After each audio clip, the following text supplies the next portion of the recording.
ya de nyankopɔ no ase papa pa de nyame ye wo ya brabo mu adechie bia no ese yense ye ne osoma ye no na adwuma eye na dom keke wo de date se ufo na nse bia nyane wo enye se wo sika wo ana wadwuma eye rade ntia no de aseda pe enfani agro bibia kai se obeda na se don hwe ni sima bia BBC na rade agye mfrim yeda na se nedwo anopa fefe se so wa me yehunu bie yamo akwa basronko do ba Adom TV Badwam ma mechira Diamond omanhene kwabna sante afia amankwa tamaklo yete ani mo ha yede ebro na mum asomfo ebo ye chidom ne yede brawo ba Kofi Ampedu Jonas Ike na camera sound obia makeup artist for Lizzie ene Esther Ann ona hwetwe anim kama fefe enuanom papa bi mem makwaba ye na omai is in the spirit enokre elda omai asante omai hene kwamna asante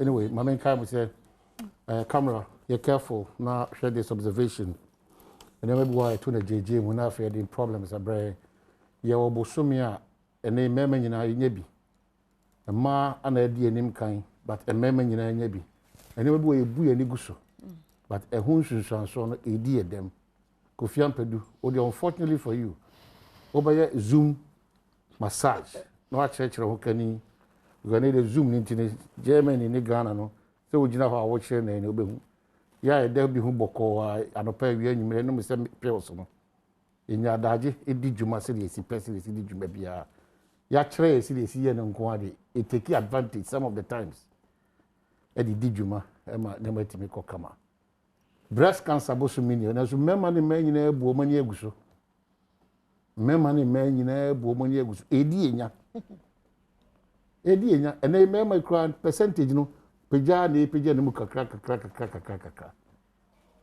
timesre sofu Israel moje brea mo yire nom se mo ama abenfo anko examine omo a ye mu bia yenya entitiye ewo saa nofo yare kokuram yade no se esi ehwese ebi wo mu anase bi ne no wadaroma monton sanfre because we are coming as professionals not as what you think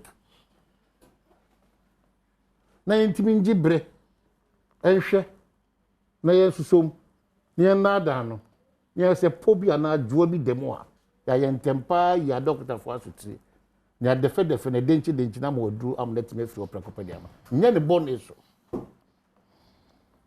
eye kokuram ya de anu adru ni ho tise wa anye careful no ma entu ho na montem a obekwa akofo nsunsu aso abro so Israel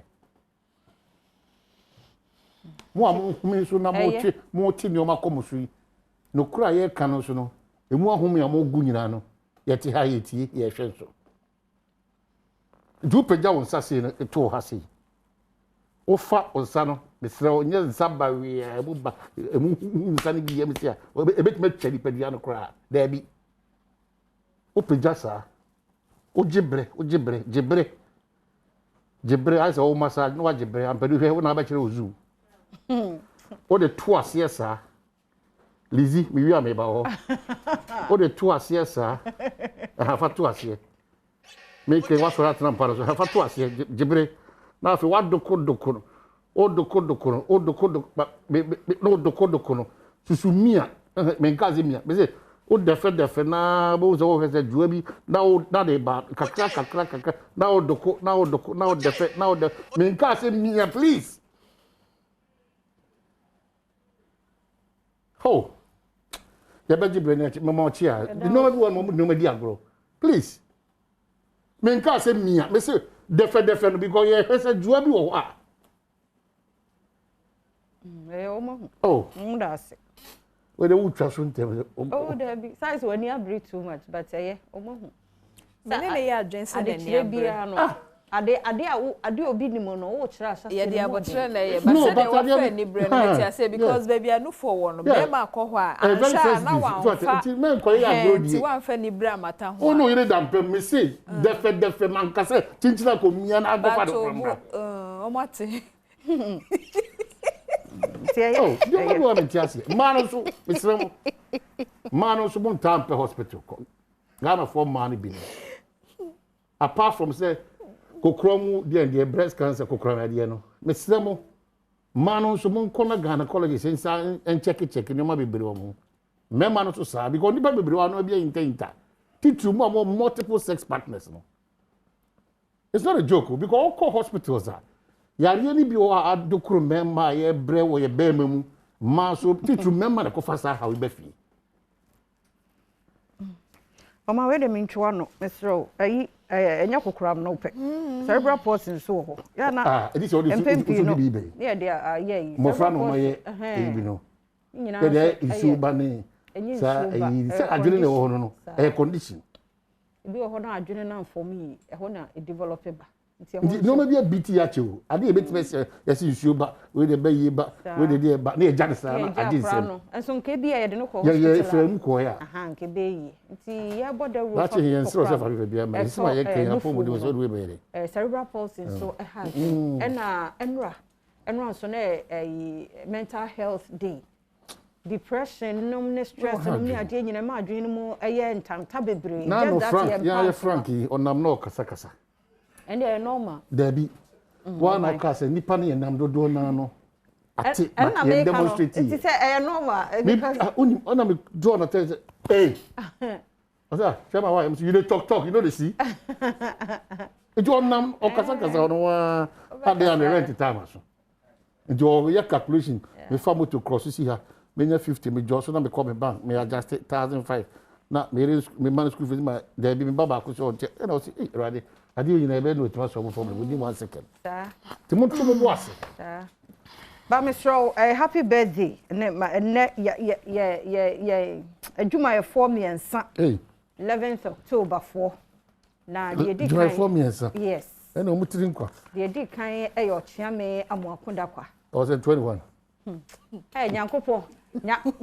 Nyankopon ni hu too much. O chiame say wonye neba.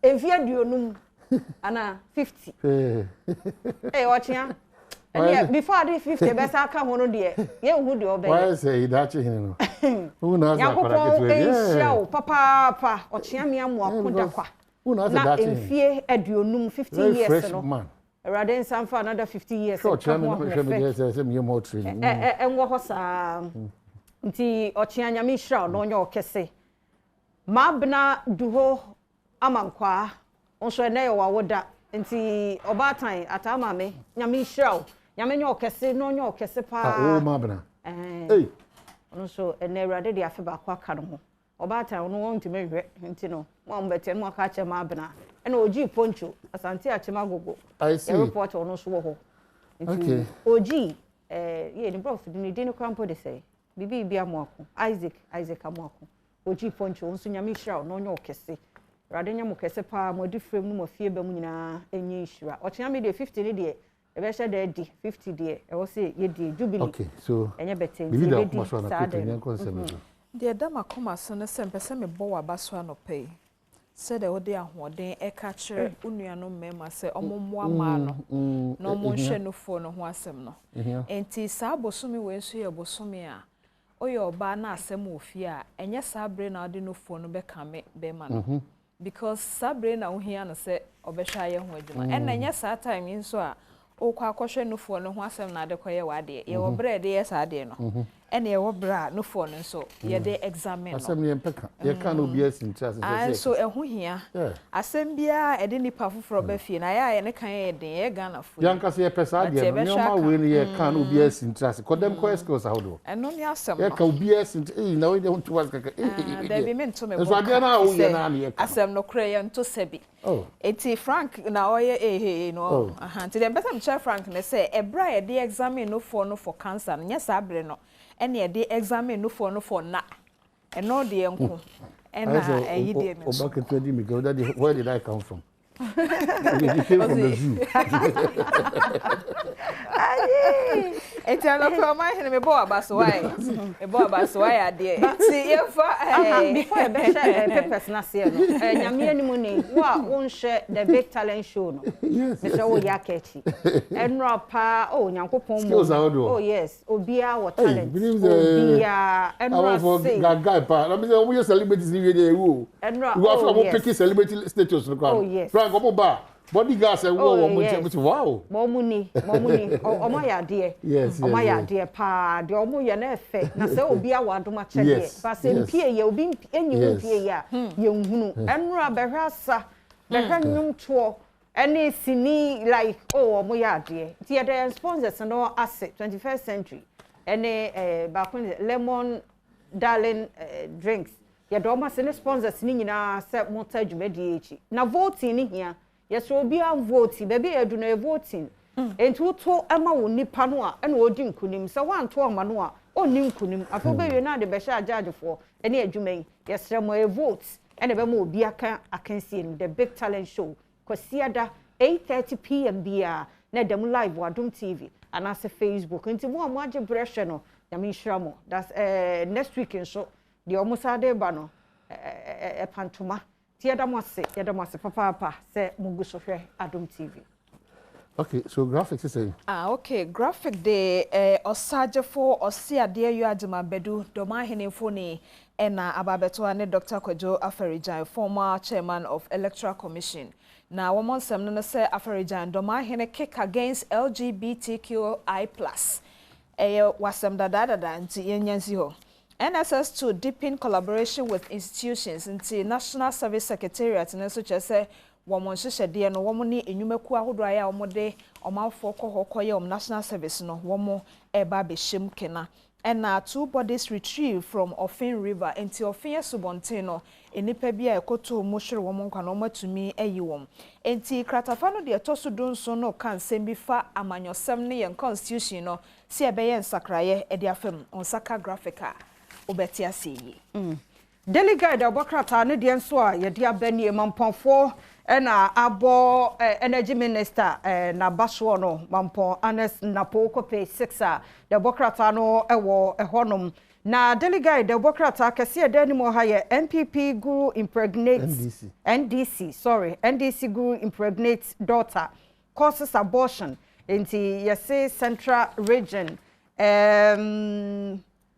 communication director Yemano Kwasi Dawu na wono ane ba 15 years wono na deda ma nyinsenom ne ade abamu ho asama no posi ni bi nso na wakosese obi ewo cells no kope 3 de obokrata no so ewo ho yema mpani adodon kwakufu adon so bunuketem ekọ obi man so sabia ya wonwo ekonhyiam die vie delegate de obokrata ensem bi anyway bi ene wo muti jebre dan so ato krata ene wakenkan emre na so Oh, there kata. And me the nana chronicle chronicle so they no pay or they buy ni or say Jata tutors G to 18 academicians go and read the bill properly.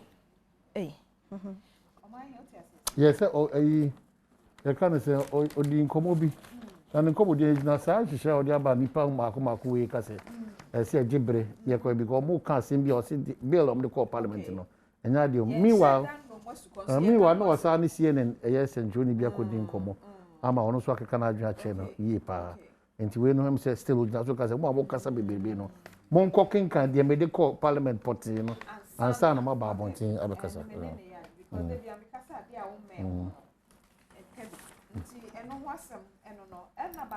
so don't mind them. Go ahead and pass the bill. Osia dear you adima bedu the second films nti nana ena nebuafu ya no penifo ni edahe. ECOWAS Parliament meeting slated for Winneba.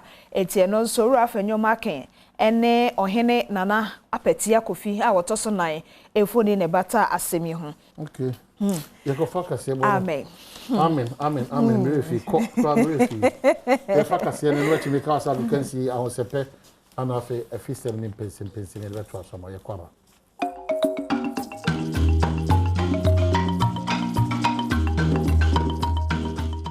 No sian board mama me mamu nyina chen me mo akwa abado ba Adom TV kase so edwada no pen samosie na braso samede browser Adom TV kase en samne de todwa wo mu bia wo betini MPP chechire ni pani ese amonyeko no enkabomu anya dwuma sabeye nkunimdie beye won dia afie besa to ababie mu oman hene owo gomu achempem se aban bibibie wosa wo ye na budumbura mu bedwiri hoguo na asomdie ba ho no otawachi den ye no ma ye nkwayanim eno ne nsem bi na no pay mede bro sa Adom TV bedwam kase medin afia Amankwa Tamaklo Facebook /Adom TV kaseɛ no wɔ hɔ Go TV 176 DSTV 280 afetie sɛ deɛ nsɛm no nkyerɛ mu ankasa ɛte Twetwe pani de ma MPP amanyoko John Boadu sɛ nkabomu ɛne ntiaseɛ no kroyɛ ɛna amanyoko MPP wɔn mu hia sɛ bɛyɛ aba yɛbɛsan ato ebiemu no nkunimdie bɛyɛ wɔn mu dia na ama MPP amanyoko no ebubu saa nhyehyɛ bi a wɔ hɔ sɛ mfie nwɔtwe wotena so a na ɛsɛ yɛyi wu na ofoforo aba so no wɔ sɛ wɔ adwuma penti wɔn tena so afebɔ Adom TV ɛto so yɛhwɛ seats ni ye midin Kranza South and Kranza North Akan ho na yɛte hɔ party ni modern boy yɛbɔ sɛ yɛbɛbɔ modern ni asɔm ase as party na yɛto abɛwie a ebi akɔ abɛn mu na ɔmo nso ayusu aban na ɔmo wɔ no ɛde aboa party na party da yɛ adwuma no deɛ yɛtumi bɛyɛ a ne sɛ da bi a ne yɛkata ntɔkwa nti ɛnyɛ den ɛnyɛ nwanwa sɛ in the year 2020 no in this region and it is shameful a ɛyɛ regional sɛ yɛka abakɔsɛm a ahaka baabi a ɛwɔ sɛ ɛyɛ MPP stronghold no na yɛato abɛɛwie a na Nkranza South yɛlusu Nkranza South Oman hine ya owo gomu achempem traditional area obrefo ehunakọ aho ankobia se mampani adodan kwa akufo ado ebra no asobudumburam kampo no opese odwiri free ho no wata wachi bia ka kire bia no mpanifo nya na asomdue ne dimpa emra gomu amamu na nankasa Adom TV edeba owum na mi makasa ho dze na so aka abana dwendwene ho man muntoru tunu orutu amagomu achampim na Central region na Ghana zana de boyefo no ofi ba biara wo Togo na Burkina Faso na Malia oye no bon no nyam otum trakam to Ghana na okahye budubrema na won shelter so bi sida on keta yimba no ntum onye kase nche abai na Supreme Court nti se court 7 na wo de ba aban nyina pintin dem da no mbisa no no ye no buade ya ondi mu na wodi ye wukadi wi na onye tramo na onye ewudisam bibi mu ko asra wo hwe a hona dam de na okun obi anopa na empanifo bi ene adehye a wo mo hyai eye nkramantam mu ani enye ho kra sade nei empuntuo emma no so ewo mpesua no eso wonkasa mu no hyai traditional authority no niema bia wo no mu wo bidie na sukuro no ntimi nkona ni mu saade nti empanifo kan de wo mo dwene se ye be yama ekuro na akọ animo no won bi ni Adom TV kase edi nkomo yi me kuro obi di bechi ba me kuro pom na me ferry cause omo di ya ye pa nti makoma so ade na Akan no nti me di mpaibo eta na chi pa lo ni nga na di kama nyama ye boama se ma te munu no he ko no ya ma te no munu ni ne to ne pe ka wa ni ko me anu apie lo bono idasi ina ni tu ha kana ne pe yo wa na yesi ebe pa ta ni na so na ma ye tuma ama se ma ya sorry na ni ma ye pa no ya sa ta wa yetina wa so ni eto ni ka se na dei ya kumanida obi so bi asi na no ni na so Assembly members say womo won Kranza North mensi mu se wo mensi crowd pani ayapa no Peter Oseifosu osrena ni die mu a wono mo akwan bi a ha wo mo adwene nenti makro no nkona ni mu no wabai wo hwe so mbetumi ayesa akwan no wo mo chechire mu a MCs ana DCs ahodo a wo abed wo mo hwemo pa wo mo srese owura Peter Fosu Oseifosu obai ye wo mo hawo no biye dodo no ade ama otitu ene wo mo akwan yeah, it does say a DC, a Baby Bohemian party through a Yakwan one grandson of. In fact, almost all linking routes one grandson of no accessibility no is very poor. In Shuta, Yanema can Suja, a demand say, dear Nema market centers, Yakwakoton. I may revenue send you now from. Ye be a dear, ye be no be brave, near perishable, say. It's say, it's really tunnel. Car ebe fa nema na kono yakwan na nyinti cars ni tintim. Otimantam ni mu nsoafo ye Joshua Makubu ene wode ato mansin mu akrache mpanifo a yapa won mo se ene ye aban de tumi na hye won sem na ade hye nso age won mo atomo no wonye wadwuma se de se e fata se be ye omanfo akoma beto won ye mu no won wogidie ni arehyemu ewo mu. Adwuma be say 4 years and I was about the same district no the be wo ho no ma wan hu a wo wan hu da ndi emane ye wa dwen say ono wa wie na adwuma wo kɔ no woni no any hweye biom I say woni o mu be collaborate the new ones any old ones be collaborate no mu timi aye adwuma and eba ne coordinating council no so a ye coordinating directors a omu no mu ye the leaders of the assembly staff the me person DCs no any coordinating directors be ya no kro.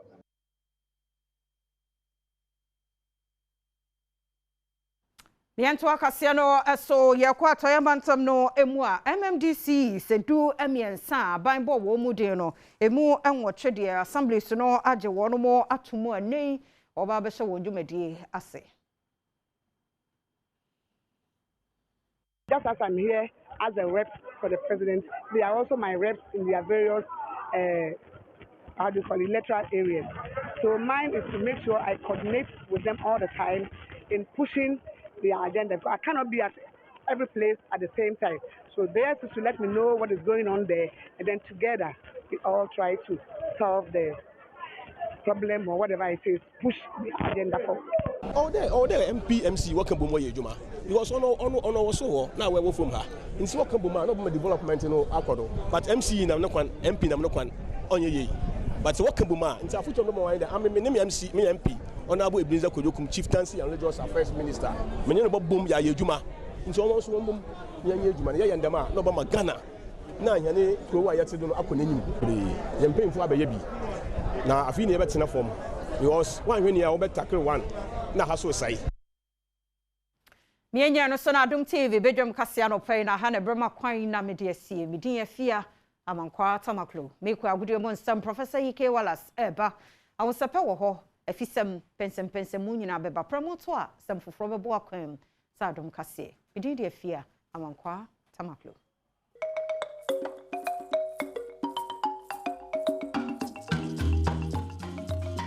Akwaba kese bi ba Adom TV so Adom TV so bedwendwumadi so dia o kansi hu sempan sa kena no penso ja medindi Enoch Kwasi Wolanyo Wallace agudie catch back pe the only nomenclature the professor's degree in sports the Range na Wallace the nation's presenter and amazing kunya ekono kwantin coding sama odo ensaka and no penso e Ghana gudim ejao enti na the senior national soccer team Black Stars of Ghana against Zimbabwean counterparts no ana omachiro mobre 3-1 ana 18% pima onam kruma manfo asmo kan se Milo aba Black Stars mu ama emu aye akono ntisika akono no na hyeto no ema dede no so eto atwa ama yeye party e wosena nema AC ekoso nti hwe minister nema AC ekwa na ese Black Stars nkomo a eno so aba no Milovan Rivak coach panyipa after set game ne ba na wie no one nsentrofo ebumpu nimpu na ne nkomo ni morali da se vadimo I mislim da su prave izmene odradile svoje I da smo dobili utakmicu veoma bitno. All in all, it was a good day after the result we got. We started the game well, but later in the match we had some problems, especially in the start of the second half. We experienced some problems and we conceded a goal, but I managed to identify some of the problems and to make the right substitutions, so we came back and won. We were a little lucky at some moments of the match, but the coach Milovan Rivak Ghana coach no na oka sabia kasa na interpreter na chechim senior oka no eno kresa nya no kre Ghana ho bia nim ana mo omoka mo asem nyame adoma ho komo betua sa ba chiri but Thomas Tepate enso kopie mo central for him na se na no di jani. I feel good, especially we are able to, win the game. And most of the most important things in life is, to get the results after a hard day, and I think we have to be happy. It's Norman Mapeza, Zimbabwe for almost coach, and also the Nensisha or the Ebano, a Muchichimu, Eja Ghana for. We only took up this job, I think, just a month ago. I wasn't the coach who was here before. So this is my first game with the national team. I knew already the task ahead because after 2 matches we had won a point. So it was I just came in because I wanted to try to revive this campaign and prepare also for the AFCON tournament. Inti niaba no Black Stars ne besi asore dan dia hye no so ma say South Africa away group G ho no almost 7 points, Ghana was 6 points, either second, Ethiopia 4 or 3 points, either third, and after Zimbabwe just 1 point Akan cinema mo hwe nim sinyam adoma nyama betia kwedi amom. Other qualifiers in Ethiopia 1, South Africa 3, Central African Republic 0, nafi Nigeria 2, Kenya 0, Mali 1, nafi Cape Verde Islands 1, Liberia 0, Madagascar 1, and nafi Congo DR 0, Zambia and Equatorial Guinea ebo all 1, nafi so Mauritania Woma any Tunisia 90 minutes of soccer fiesta. It was barren obi en ho tian poso nyonko tena we ene hyehyawdo no so 18 pm medisi na mada wase a chelp chene so ma me se Jeffers Health Limited the Jeffers edro tetahwe no ana tachiri boa ema niam 18 years so ana 1xbet. I've always told you that betting is better than sakawa. Oba Campeduna for pressure madama in terms of direction the oboa o chelti amaka setreno na afen so be pm ha na say senior most osmosis ono so ebo adwuma pa na afen so kwa Esther ne Lizzy make up ma yeme no pe nyankwalasem we pim a wonderful camera crew a wo so eti agua so a wo etwa aboma ne matia kwe no wo so yade pa but utwe adwumadi kese ene stana nyama Asia course the senior most Sergio Manucho the oscillating reporter revolving reporter to check the man amachi and okruche sansemi na de gun krata so ebija me within beyond the Professor Ike Wallace akudi catch back up the only nomenclature the professors degree in sports the Alregna Wallace and I'm of course evidence based presentation 8 major me so study sister Sandy be a guy adama in terms of entertainment the Ghana had here obiye ni ho a obetimi sister Sandy aye entertainment ayi se bia otimi tafro abatwe on de nkoma hodo a eba e entertainment mu 8 saba channel so bio se wo hwedwumade dia na ma wushi bubuashi kaneshi agboboloshi feda baka kopimbo meka dan soma da akoma kofobia so nsan kedebudu asma kese bi maponte fa de kitikrachi kopim so adu wini ba kaso a nya no kwati pukwesu jaman akosumo ene ne hyeso so ga kopeda bala hohoi ekochitu adidome ekonkoko bomi obo kwatia edwani cheche ma kopim musho mukrom sankoria yem fancy ha erade entene ma the act of being a good guest is to not to say goodbye.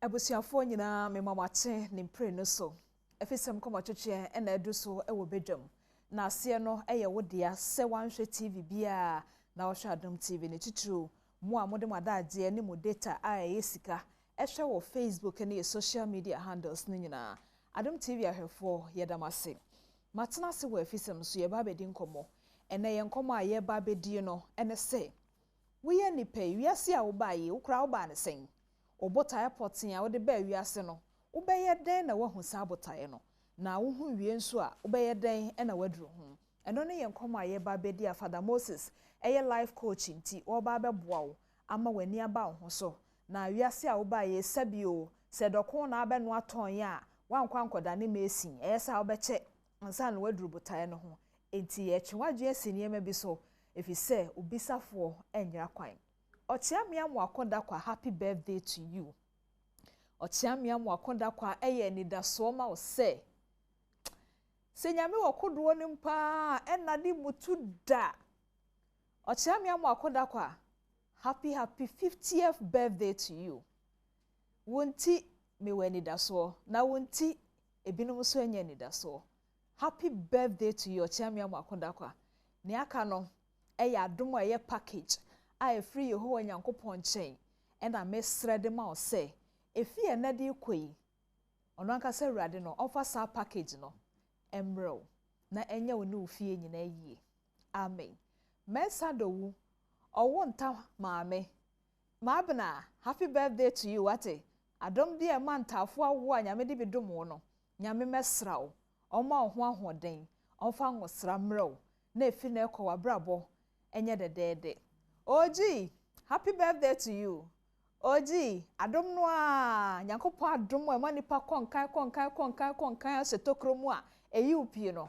Erade mfa bimro. Happy birthday to you. Enipa me ensen. A mo nyina mo wo Adom newsroom. Happy birthday. Enkoma mo nyina. Garcia eye soundman e wo TV3. Garcia, happy birthday to you. What's my own Garcia? Happy birthday to you. Erade mesrao. na ɔma enija de bia obi esukura na de wosere no ento asosa onkwa na nyina obi bia na ye wawoda no mema wawoda pa Vicky Sugar nso na wawoda enura na ye sofo owusu ansa ya owusu ansa woda papa enwosra na kese na obi bia na ye wawoda bia happy birthday to you mempa ebone say erade mesraw na obesraw nso ade ehia wo no onfamro ka say amen ye ba bedi ye nkomoyi na ye wakwanya we fi say enwumeko ya da romanti ena da wo so ya sen me bo amane say ene wo behwe TV am wo hu say TV a oti usika to no emfa so aba so age say ye 4K ni bia na eno na Joy Prime 4 kra ni HD plus for ya ka bomu a say mrantie na amopɛ ball bo no ene ye fire lady ne Queen Star Krant ye hu say ma no bia ne je ho pa mo nyina TV we ena mo hia ne ade achin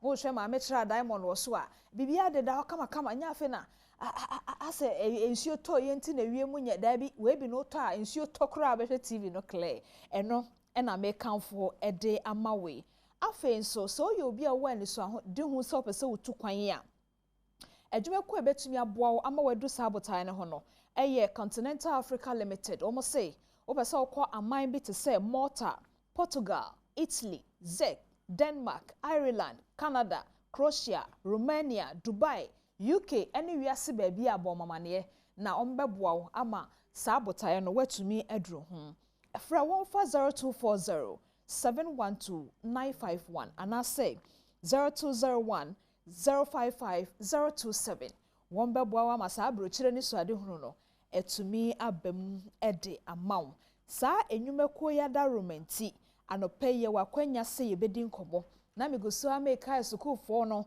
basic for the CJHS for no say brofo no ye krata wo chode akoma Minister of Lands and Natural Resources no say nienti a ensese ye de nsase ye didua kokoo wo memu no ye tuguo ne ye de to galamsey no trosa brofo no ekona we eya kwanya mawa ebetumi aboa wo pa enti 15th October bosom we ye na che say fidne kosi ya wada fiada na etwam enti fa ho jim na entumi emwa miguso aso bo wa mane say ye nuanom letter for no the big talent show no eguso a ekoso ebusia onipa bia obehia no se wosunwa wo se woye kuma wo se woye den yo fa ni die ma no na ka ne ben ho na enepa bi woni mu emu obi abomfia ate won say the big talent show ma ho se sebi wo a wo mu ade no won say okra so ni fa so won say de omo ye no okra wo ni mu ye Adom TV penifo na edo mase so omo dwen saa enuanom yi ho enti koso na the big talent show na afi wa vote e de ama o favorite contestant se ne be ya obetumi edi nkonim ewom ye fancy ha na ye mra ye nkomo ne so Father Moses Pacho Mache na pom to say na sisters ni nyina ho ye se father dem ne sisters ne nam aha tieja father ho ye dia na che sisters no so e ho ye father boa ye na no pe ye ni mra ye ho so obi wo ho a efibra e bia wusu a wonim no no jebidie na waton saa nso ne maye titiru e bia no no wiase oba ye no jebidie na obeton ye obi nso wo ho a wanya akwanya ene law yi ne medicine yi ne ho ahwa emfa e bia na saa nipa no wono wiase oba nko ye carpenter kese pa na nso me pese me ba ye mpese me ba ye nti na ode akodi afa ho ye nipai ye be den ho se ewiase a ye ba yi se me sore na se me koka banku ton a me den hu se banku na beje me fa ho se mako school ana se me nko school father boye me da se edi kan me fa nchiama ya hwefo asam ni na waka no na wo se nkomo a ye bedi no asam bia na wo kan sisi wo am se dwumedie bia nkrofo edi a na wo ka talent yes enu na wie ansam ni na eka enu na wie ansam ni na eka enu de di pefe se yemfa ni pedua emfa njaje enipa so wo di ni pedua ejaje nipa wo enipa hyebre mu a ubedifo ubedifo na te said na wo kaso bi o ha jebidie eso na waton na de nma ekowie yi no sometimes so environment and so eka ho na environment na eka ho no bebi a nipa no ekopie ye nti ebia na hyebre kuta na nka ye na so environment nti ye baba ho ma menyi wasam na no edikan yankopon ankasa bo enipa no ahohoma ankasa ehye yemu a ye frɛ no hohoma ye se nipa su hohoma no Ewrade yankopon de botaye sonko kra na ode ma no okay na mmom aye na ye befa nipadua nti nipadua nti na meka se nipadua ne de meka se eye ade bi a sunsum ni befa na ode anante okay nti nipadua no mumu no enhye da ni sunsun so bebre ewo wo hyebre eso ti se sunsun no ati wo no sanete okay enhye da ni sunsun so bebre ana se honam no enhye da ni influence bebre ewo ye so eno nti betumi agina so aka se bia memi ye tetia memi ye se mi ye se na adoma yankopon de ma nipa se bra na beye ade we no eguma hodo nipa ni bi wo ho a sabre ye bedi ka ka se ye bo mo se maka ne se leadership star okay ya ka se leadership star enam se nipa guma hodo nti no ye nyina no twese ye nya de obasum wei ye wo de wei so basum wei ye wo de wei so basum wei nti ye nkrofo bi se sabe wono mo na sabe nipa dom ensi wo mabeti okay nipa entena I say nipa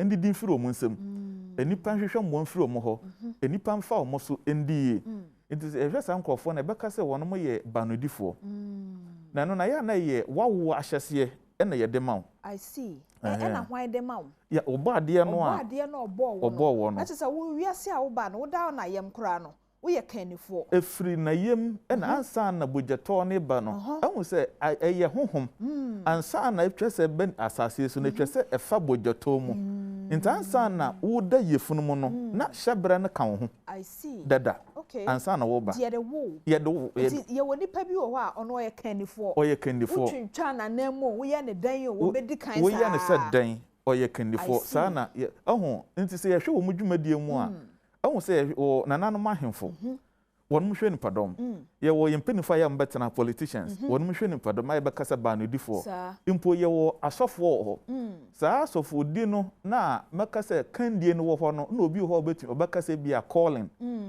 sa calling no ye ni na ya na ye bekasa bi a wotu ho ma yankopon afra wansa adom na ba wo so no udi firi wo na yem Intimna odi firi na yem no ayade a ebeka wo ho wasase so I see enti wutu se bebi a nipa ne bedu bia no ededi wo ho ye ne pani okay ono akra tumi hu se me ho nso me ho ano ba yester na ye ka chense mpacha wo wa konwani wo betena se enti ye wo saa nkrofosuo no ewo ho se wo ne ne tifie wo mu esunu no bedu bia dedi sa okay na saa hyebre we so sabe yankopon anfa ade efra no ohia anta anfa nka ho wo mo a obo makanifo wo mo makanifo because ede sika enam enti na sankrofo no obi hu na fi se wu ni sika cross wo ye makan se wo ye odefo so ono aso hu no se sika no eni ho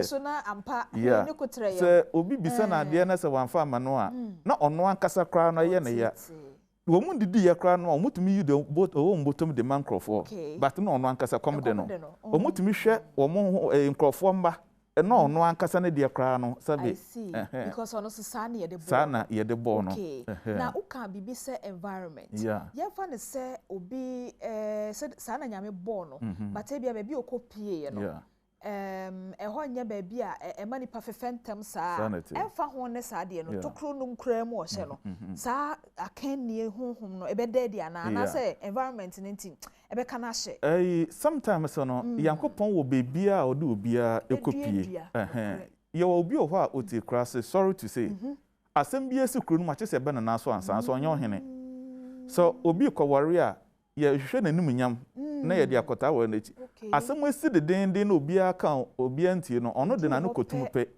na asem na dwo ena ne ye sa ka nto o hye krase os wan hwe ne ye baka so oni krom nti na ndedi wo ho eno so ye na edwuma wo ho even na nka meka na se nde ide eniema ko nanim ka tete no ohoho bi akra ko ikrom ho a na se bi a ne nda ye mu ni we na de no be ye den a ye kire ne se ko sa enipa we no nti utumu se sa nipa no so yemfa no so ye be ma no ye wore for kra no a na ye rentena se because anapa bi a ye twena ha enzo wo ma ko homa wo fie yes na kwatena asem we suka na kwatena asem we suka ono atumu se na me kra na sabe obi ahye me so obi ahye me sa na ye na etie enti na sometimes no obi wo ho a owe krase no ho kire na pa central make say leadership style na disika na nam no na ho kire na pa but emro ofire krase a o tu kwan obi ebehunu mabo de ne tu kwan no onko malam ho onko sofo onko ja kwankyere onko dunsini bi ho okoye no kromu no na wekodi yemisa se de na ebaaye a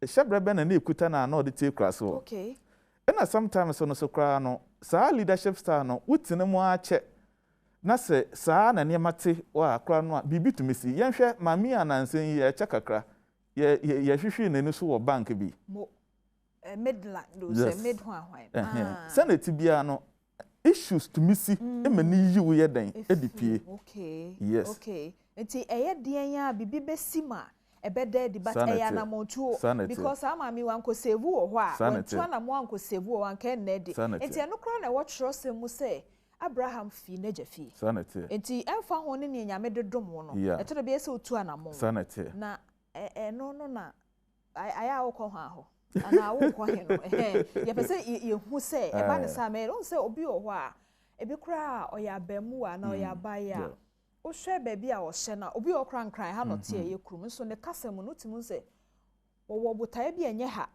obeyeden na woduro ho na mom no emra ye ka ntichemu no ye kan leadership style de na me pese ye bedin kan hwe we sorry to say ye nkrofo bi wo ho a wonom so style na ekuta omo no wonom so ye bo wo mo say sorry to say wonom nhyam nkrofo ase se bible krasem na mbo hia yes omo onye hia ni so oye somfo sanity okay na mom no somfo no ye no etwese ono so ni je ewo som edwuma no mu okay baba say edwuma bi obeye bia na chese o show bia se ye edwuma me yetua na ka yes etu tumi se okuta talent pa nanso chese odi ye edwuma de sumo bi e ni pie se nipa no firi ho a anhwe ni ye a sa nipa no okuta leadership style na edwuma ne na bia no kra na edwuma no bogu I see but ono ankasa ntumi ye bibi mma no unless wa show bia se na odi asom enti na ebinom wo ho a ebia ye fa ne se adwuma kra no suan ya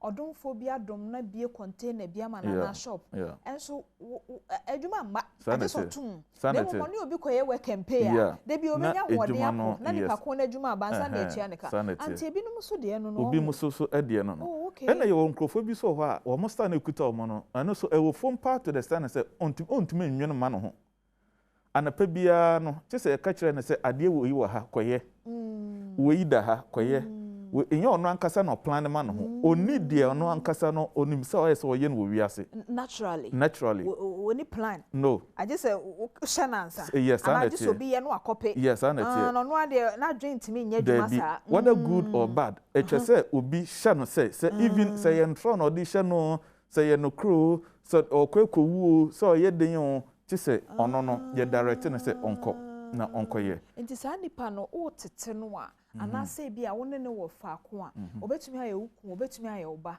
ye se de bia ma wani ko ho se o hye no enye sa so te hwe ni ye nkrofo bi o mo star no sa na mom yankopon se ono no ye hyebre sesanfo no kre enema bia tumi esesa o se o chinchin no hu o hwe o brefo ba ko pe no o pagyan se no wo ye ne yi but na question na obisa se ye be ye ne den no mostly yamfa na se nkrofo o mota na mo ayese wo hyabere yo yankopon abo but ono ankasa hu ye wade bi o wiase ye friend aura sa aura na ye ka ho asem na eyija mframa bi a ewo ho okay aya na metaka se metie me so much sa ebedum but se ebia gas age ha nyina ebeji wom anasa me so wo ijamframa so a ebedare sa akopim se eja no ebedum sa aura no ene na kire nipa okuta leadership style ne kaseye nti obi wo ho a ono no wo ho no chese abiri bia no ompre o se onyere no ho se opre bata bia nkrofo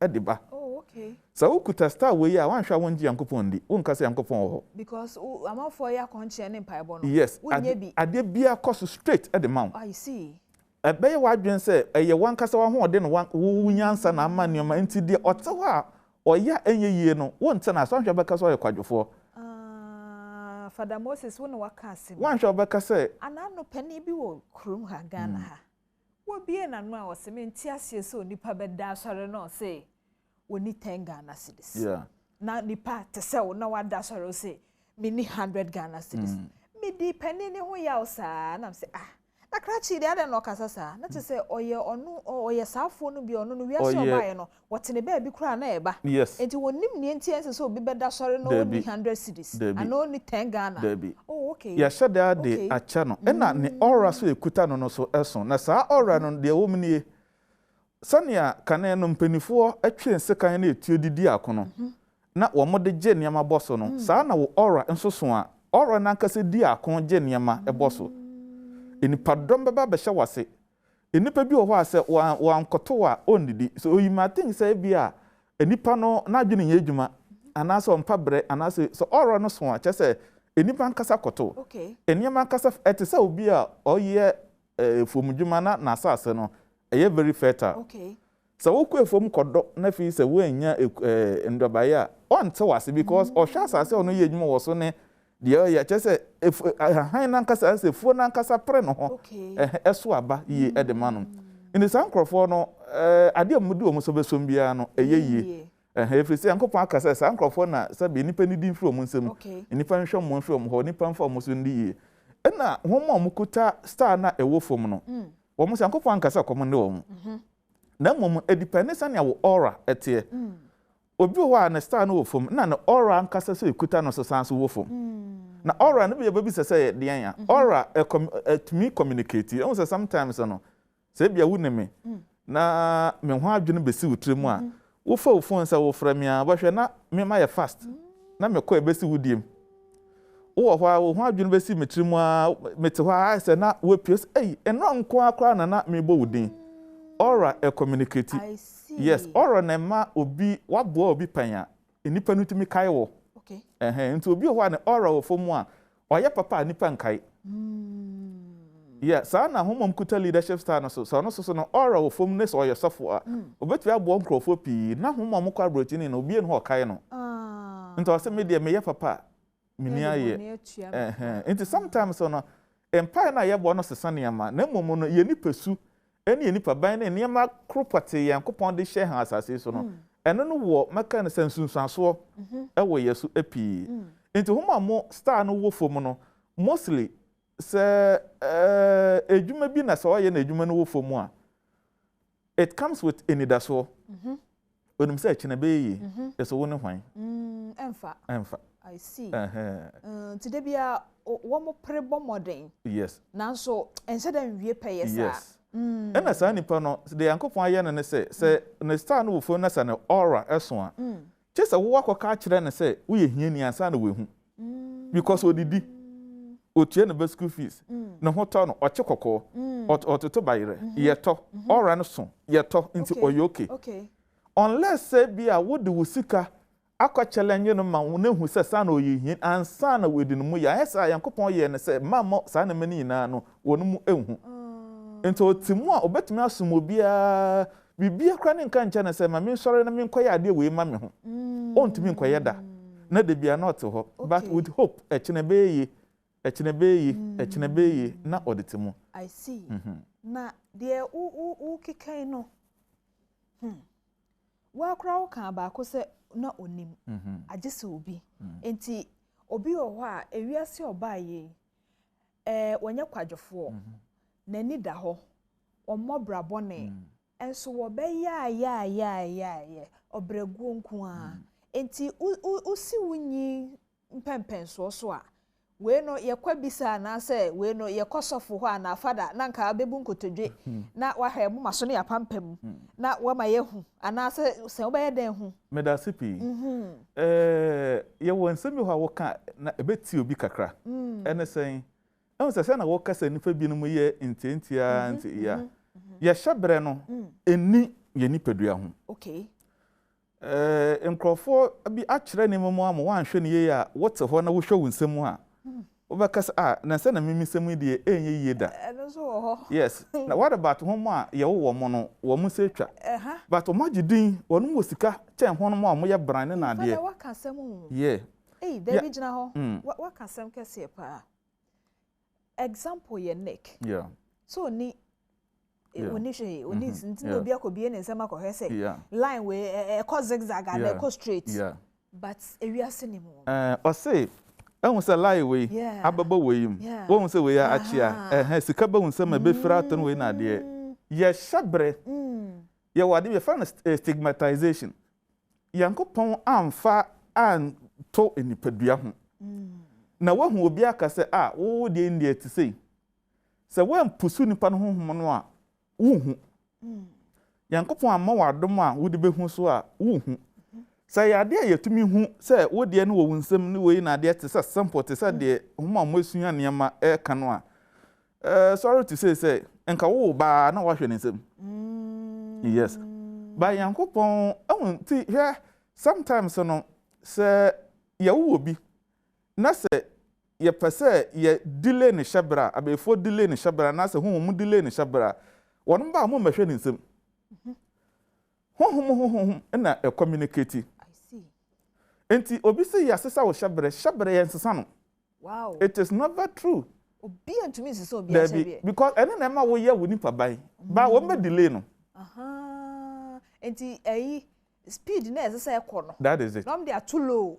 That is it. Ebo delay tatesa but sesa pa de. Enti na ba ko bi so trust them say o se den tumi akode odi ebedi na so tumi pa de anti akono de beba eno ni delay no ba se obeje pa de nyame de adom eye wo de ya okay nzaya na bi ha opi asori fi say be na maje ne shebre na made ama we ye was spirit of na legine wonu mu pie woni pemu a omutimi manifest etwa ntra hodo pi oh yeah okay say mostly bad ones no mu twa ntra pi me afo no me na me oni sorry I am ponda no onim everything about you into onom ba belidi eja issue no to omo kan sam onim e betima bo bi ato a onye be fo betima bo no be so no onim ore into wi a no se me na maje o shabra me dem o shabra yanje uhu pe wonom ye saa nkrofo no a wonom deceive enipa no into say o yesu di mu pie na wadedin the next asori na wo besan ko biem no spirit no besan pie into mpie no ko hemfa still odo so yeah into shabra ni enipa ho se obohu ne se anase obohu ne se bia nipa ne yetia bia nipa ne ye yarefo nipa ne ye sei nti ne shabra nye never ade no wo nipa ne mu ani nipa ne nam obi kro ho ade but advice yankopon anase shabra yankopon de ama no no oma makas advice man crofo de ye ne mama ne ye o sikapa nti sa wo hwe nipa no ni pedua na wo hwe ebia na ehu bibi ebia wo hwe ne nsa moyre bi na okasa nipa ne te se ya uhu unless wo ye ehu ebisa wo bisa nipa no se na kramu nsam se de na wo de be wiase na de na wo betumi aye na wo ye so a ebe wie sen ansa na ye no kra se sometimes na ya na ahohom wo influence wo ye star no eso mostly ahomam wo influence ni bi ho ye natural sometimes obi o hwa ye wo no ayefu na nkasa yinsen no no na maka se ora na nkasa ho odin wofum je wo ho no wofum enti enipa be 5 o mu firi sa ayefu no mo ba na mra wo be check wo no nyina background no na ne manye because baby o mu fi ba na nkasa kra no enwa ho bambo ne wofum that is it empacho so father me ba yankomo ayedi fisem mejide se obi hwe ye na otie ye a o se ntina nanu ye sei na fa ha ne kosi ntina me ti sei ntina me bei ntina me ku ntina me patchofre 0302 211 701 0302 211 702 0302 211 703 na fada na te hei bisa na fe ye omwa o na yi anu na efi na ekode ye wadwen eye wo no wadwen mu enyo fine ne hu ba bia do wani be kire e wa abrabon because eye no kure se enipa bia ton kokwa si flat e de han akrachefo no ene nrabafo no enrabafo yi so ne akrachefo yi wo mu di container eye shebre fada na boa fada asri enti me so frey na fe ye ene fada eni nkomo bisa de opese wo hu na te wo ase na fada na wo ka se agese ukobisa yemu bi wo ho a yesi ye Christopher enso bia na wo ko kremoni ho a wono na obetumi ama wo hu se wono wo sa nim de na ye de hu te sese de wo kai ana bia ye Christoni ana ye kremoni bia wo kwa abosumfie ho a na konfo ho a eno na be mo wo hu se ana no wo saa nimdie no bema wo na wo sofo nim ana bia wo sofo nenim wo so nenam saa akura na se ho de nkokọ hyehyehye wo motom so ho ye be de ne yenkonko bisa no owadaroma yankopon se de onim na wembisa no yemfom so ema no Father Mpacho Jan yenko kwabna homra na ye be yi anu afi ho no ma hello kwabna. Hello, good morning, ma'am. Good morning, Kwabena Mpacho to say. Nyamiado. Ye danyamia se Kwabena ofre ye fi hiu. Pacho Kaneshi. Eh, me chia Kaneshi fo nyina wae. Pacho yombeti. Pacho me ne father yetio. Pacho mbi pese mbi sa father se obi ti sa obe den hu ora se yesi ana se yesi no hu a wo bibi obe ya obetimi e de aboa no ho ana se ohun a bibi ani ho obetimi. Okay, Pacho koso na hwe dwumadie no ho pepepe nso na fada edu wo enkomotwetwe nim ntimi so koso na hwe wonso betumi ama yate wonka na yeyi wasem bisa na no de amanti fada na ye bisa se ne yenko ne yenko bisa na wo sha ase so yi ano na me ka bibi se ye nkrofo bi wo ho a ye funu no no se na ye funu mte no mbobo no go ho na nkrofo abafako won mbobo no mo antimi fan bibi ye betimi aba se ebia ehonhomsam wom ana ebia hyebre ne saa na tie nti emi adom na fe ebia wutumi bepi ye ho se ya ye bisa na ye hwe from one kasa nti na basa no a enya wo na wo bekasa fada abraboti abrabo ye hu from onkola bremua yes de wawa ye twam a ye one kasa woto no ye wo prophecy okay echina wo yi baba ne ye no hasam from wawachi de wawa famu from kola bremua de enyina no nipa no betra ho na da wani madeja yankobo asemra yankobo asemra hello mafia mafia ne oni mi ye de nkatwamu mafia me ferro nka yi wo firi hello mafia mame good morning mafia mefia mesro unfi TV ne ho kakra ma me ne nkasa mfa o phone so why hello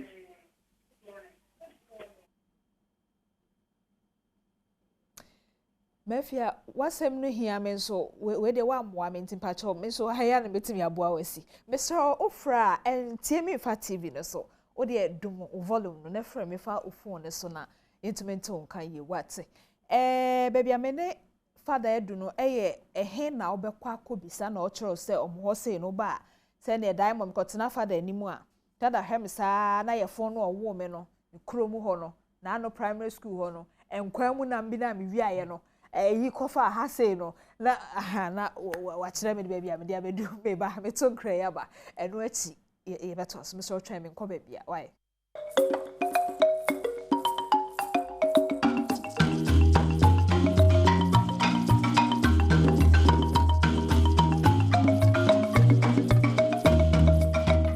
Meda say sir oguswa ni meche wadaje edi bia hwe afisem komocheche wo Adom TV so Father Moses edaswa wa ha mene no na edi enkomoi ye hwe bibia ye ensroma wo nipa wo ba wiase wo nsroma ene de ebo wo ho ban a ose efre no ba chozo brofo ne dey ora aha eno ye oja ebo wo ho ban enti de obaye do beduru obotaye ho na Father, yemfa wo mo efre no wi ohu na ye de abeka ba ko ne ho ne ye wi nti hello Kwabena hello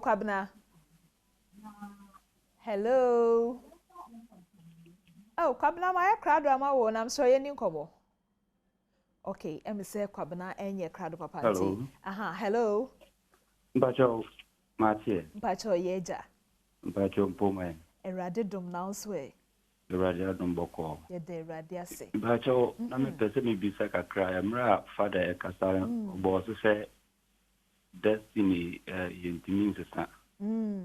Banana na me pese me bisa kakra si Jabez ebo mpa e bi kakra se right set. So betimi asesa ni din asesa ne shebra. You know honne chima ajin kakra se. Shebra yentimi nsesa. Eni ye den na Jabez de ne sesa ye. Okay. Matu say father be ya no e dia mai nti Kwabena eda say hello Mercy na me say enti say eni planet sano a kwan ya odo fa so obi so yes na me say Merci, Mr. Omi wa hama ododo. Nana o se nipa no te sen ya. Nese nipa no kwan na no be spemo a o be free from the ya kada mo ase o mo aye na nipa ni free sa se bia no because se bia no mo ka no me obi owo bi mu pa. Ni wo na owo bi mu no wo te bia ben mu. Merci koso anehwe father ebe cheche ni mama wato ho ase ye why me da say yenkọ akosombo. Hello. Hello. Hello. Yes. Mpacho mache. Hello. Mr. Ometowonka. Hello, sister. Good morning. Good morning. Hello. Yeah. Good morning. Yeah. Apome. Erade adom pacho nso e. Yeah. Pacho me beside me bisa father say. Pacho me bisa father say. Me so me problem ni say. What take any via me na kakra. That's why me wie bi say you map at the palm wie be 2003. The people ne ejuma e fo pa me no bet na fo a my boa wo mo ho juma kakra no mo akọ. Me nyo mo hwe. Amma ma dua ye basa me ndam he nkola fo. Me nyo mo hwe mo nyina akọ. Me ne say me shebo. Say den. Say den na Mario say me ora na wo for mo. Me ti me hu ti me person cho me mo. Okay, me da say me nia ba koso na hwe. Na nto se ebedi nkomo ebewie no beto ho ase because me kai say father can be so obi o ha oboaboa no obi abefa ko. Ebia na ode no but until whatever. But father nso be ma on the number until the koso na hwe. Hello Janet. Hello, Sir Diamond. Yes, Janet. Pacho, good morning. Good morning, Pacho to say. Pacho, nyame adom na nse. Nyame adom, enso me hoye pa. Janet Pacho father tiu. Me Pacho na father ka se obo ono ma. Oje ne ho na ono nso adwe ho e bia wo pese wo fe no kwa. Be se wo fa afo na me hu se na ono nso afro. Na no pese me bi sa father se ka sa de no. Woni nipa ne shebre Eben anase nti na ma eba ne sa. Okay, yo Janet Pacho father be yi ano dia ma why enti koso na hwe na me kai se father ka se ora no e communicate e din kita ho. No nti na abon se to da bia e bia ukunu anase ompana no ye se ne ho adwen si utrima afre na ono so ne call ne ba sweetie me hu ka. Sweetie pa na ka me frɛ wo na e bia na se destiny o se die ben na click you don't know enti father wa ha. Obeyi ano edema na se unse to de bi kra ye batan a bibi ye oba pe preko na otenka se me be ya se bibi eno na yire no bebre ta de chi wo mkun no wo fa fitire ho abe unse ne yire te ho so akwa no wa fa fitire ho obe ho so na wa fa fitire ho amba na je so ora no na e kasa no fa de ne de asembe ba say ye ware wie kura no a eye nipedua na ware but honhon na ware no eye aura. Okay, in this aura na ware a wa ware nipa no but na idini na damo so keke but say mo be ye honam ba ko no aura no na e ware ena na ba ko question na obi say o say mesi yentumi sesa no no de wo mini say be kan bibi say yankopon ena ye hyebre sesafo bidinka kan edika na mom yes baby ahohom na wono mo beye no we na de no wo mo de mutumi delay wo star no ba so mba sesa no de omuntumi okay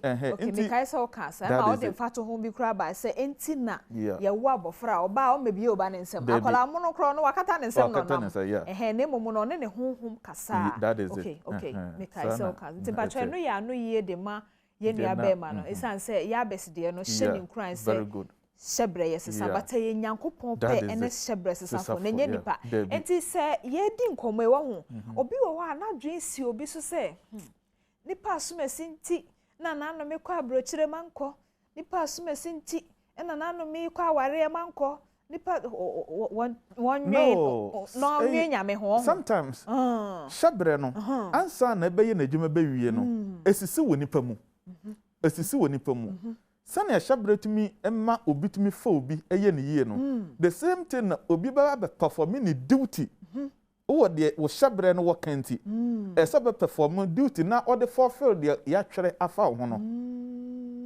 nti efa nipa so efa ho sa ade ne wo mu eye honhom. That is it. Eda ne ho adi wo nipa fam. Eda edi wo nipa fam. Nti se efa nipa so ansa na ade ne ho adi. Sister na o say obo nkwala no a nkrofo patro ma de pam ana.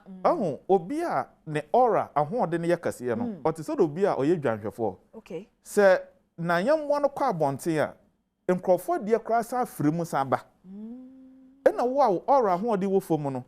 Ubetumi anya mmo no but se ekofo mpa mmo no kowire mu mo san fra nkrofo die mu eko okay eniti na sometimes the kanen na telephone ho so obi wo krom na BBC ewo ne cross ya e canon direct no BBC fie ma menko sa time na won mo mfa ne ma ahodo bi ye fi na de enkeka won mo ho e den so ba fo bi yere okay yes adin say ne bi wo ho a wo bokwa akoye de egu ho fi nti na ora no to me communicate but na ye woni me pi na ho esi kwan a eno na ma na ne ye ka bibi say obi ho understand na ye very good o ora very good but ebusuo no a owo mu no ye woni me bi a ewo ebusuo no mu a eno no wo bi ne me pi na aka efa wo ho nti say ya wo foforo na say ye yi we mfiri say ebusuo no mu na wo mfiri ebusuo no mu cross still saa chine no wo hyase bi saa chine no wo hyase bi because saa chine no no so wo sunsuaso wo so nti na yankopon ka asem bi Yesu na ka so de opese odi mechi no ye den ompai no ho echi sometimes so one pai ho echi from the family no a wo ye den wo star na ekuta wo no aura no entimi ye adwuma yi pepepe te se de nti ewiase a ye ba ye ene obra ye boyi ebusua ye wo ye to mu no e wo twaka wo ye nkanko ene ye chiri san so ebusua no that is it na wo ka se esubo bi ne mpa ho echi no na nyame adom na bia fada te hei na me hu se e bia se ni senti bi kra me cameraman ko nya cameraman ke bia oye engineer ono oye camera nkasa enso ebusua ni nti wono obi na ye camera no gina ha na wo twa nti wo ede no be ye ode be pa ne ho echi afi wono akasa be manufacture kama no obi etwa no no so wontwa bi sometimes no se nipa no enye beduru a ye hwe na hyebre kuta no a ade a etwa so ye no wiase ono atumi kasa Mrs. so na me wo ade we pa se no na me ye me pasa me ye but na amane de nti na sa amane number influence anase ade a hyebre no so mani ntumi ye adwuma yie no na de ne kopie baby delay tactics for yes nti enkrofo bi obre na ho o matu kwan okay but still wo mu nim baby o mo ba to mayra I see yes cause ade a obo no tirim posa obeye no enye no wa dan kra David well if I because udin ni yenim ena yenim baby a wo but djumede ya wo hwe yenim se wa wo gidi se wa mane na no focus okukufo do ani ba ho so no udu akwadum na asi unko ye hwe wo ho but e ka abrabo no father se na be ya ye be hu ye star o ye aura o ye pese ye fro ne ye ba ho ye from fine your number did juma ye wo Kumasi ne nkran Accra me transfer ha Monday Tuesday Wednesday ino Kumasi Thursday Friday Saturday na mom your number ne 0547 27 57 81 Mr. Osisumambio 0547 27 57 81 okay Ghana akanfo wo kasa bi se obisafo nyira kwan ena trose mu nsukura ewo mu se bisa no de bema wo enti se ye wabrabo se de opesa obo no na wokwa akobisa na enye obi enkanko na wokwa akohwehwe se obetwea ba akire dia mejiri se nyankopon no ye adwen anagwa na mo nso a mo de mahu amanfo nkanko nti mo twetwa sei no ebedu mo so ko hwe ode na fa ba obra ne jai se mo ye nkrofo sei no because de oni pegu no eno ano twa fa de da se why so abi ya adwuma no pay nyame hira enti ye nkomo no ye de awie omai hene kwabena sante ene abedwafo etna se na afi wodi mpensem mo aba betwa oso kai ne hye nso se bakofo didi me ya abonten nye nika enti dombo a obi na obi nso hyabere nkonkan na obi ani amero na aye pesemi nkuminya dodo medindi ma metra diamond ye nhia ewo prompt brekase so memu ache edase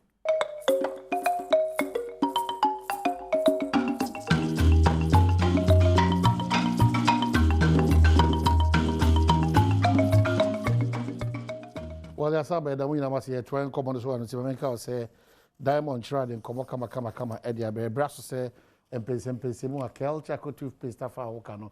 Another quality product from Samara Company Limited, Timidi, Ebro, Kel Chaco toothpaste, a body tree. I can't see any BD, and I can't see any. See the baby Timidi policy. Now, see a China Mena or this Sonko. Now, and kind of few no so I come. What he must say now, see, and so if come. One of us Monday to Friday.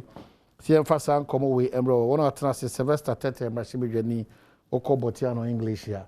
A honum, a one major area, Bribia, then Shooter, and no one seems so I can.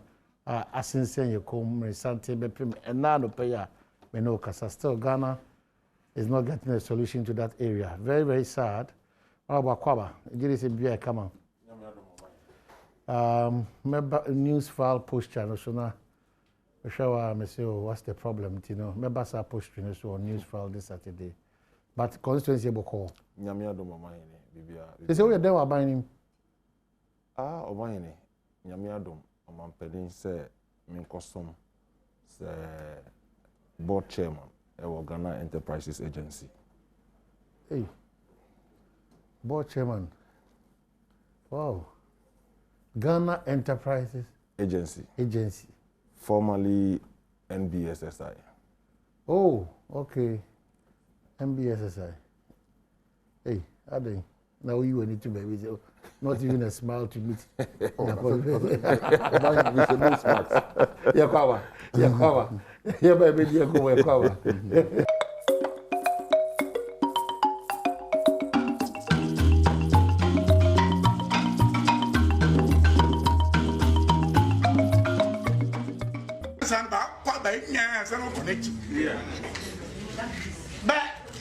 Bebe Shamra, say by a band to me, worry, Berman, worry. Marty Sabine Bassori, say Bentias yet. Nana, one in the Akan. Parliament of one bit, Tiaman so ben Tierney. Now, yes, I'm the Nipa, Nananka Sabam Nipa, happened once I see over mum. Nankadana Parliament, no? Manka, okay, now, Badwam, name Dom Nipa 10,000. Near Parliament, what other bears are there. Now, yet the ever I can't show you, know, near you say. Say you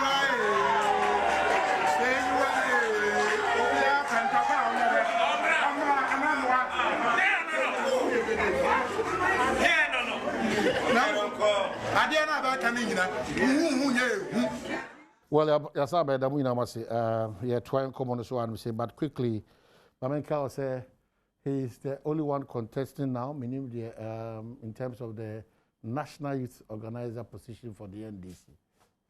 Era Pablo and George Parado, and Agina say NDC Mabunukono, or Beda Omano, or Dasuo, and also Sissin who should be as a Osawa Honum.